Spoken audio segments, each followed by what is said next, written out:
যুক্তরাষ্ট্র, ইসরায়েল ও ইরানের মধ্যে চলমান সংঘাতের মধ্যে প্রথমবারের মতো সেটজিল ব্যালিস্টিক ক্ষেপণাস্ত্র ব্যবহারের দাবি করেছে ইরান। রোববার ইসলামিক রেভলিউশনারি গার্ড আইআরজিসি বিবৃতিতে জানায়, তারা অপারেশন ট্রু প্রমিস 4-এর 54তম ধাপ বাস্তবায়ন করেছে। এই ধাপে ইসরায়েলের বিভিন্ন লক্ষ্যবস্তুতে হামলার সময় সেটজিলের পাশাপাশি খেইবার শেকান, গদর, ইমাদ এবং খোররামশা ক্ষেপণাস্ত্র ব্যবহার করা হয়।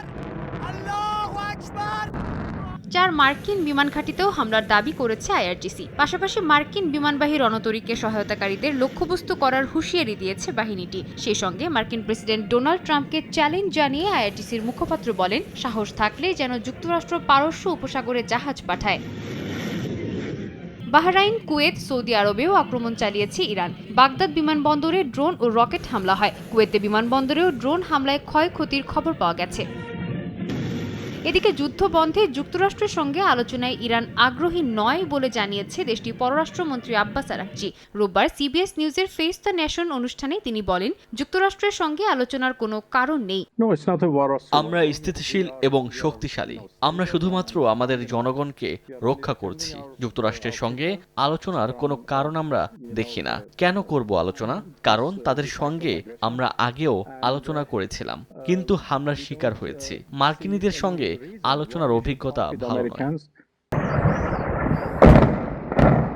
ইরানে পাল্টা হামলা অব্যাহত রেখেছে ইসরায়েলও। লক্ষ্য পূরণ না হওয়া পর্যন্ত তেহরানে হামলা চলবে বলে জানিয়েছে ইসরায়েলি সেনাবাহিনী। ইরানের সরকারি অবকাঠামো লক্ষ্য করে হামলার পরিধি বাড়ানো হচ্ছে বলে জানিয়েছে আইডিএফ। ইরানে আরও কয়েক হাজার স্থাপনায় আঘাত হানার হুমকি দিয়েছে ইসরায়েলি প্রতিরক্ষা বাহিনী। তবে আগামী কয়েকদিনের মধ্যে ইসরায়েল ও লেবাননের প্রতিনিধিদের মধ্যে যুদ্ধ বন্ধে আলোচনায় বসার ইঙ্গিত দিয়েছে তেল আবিব।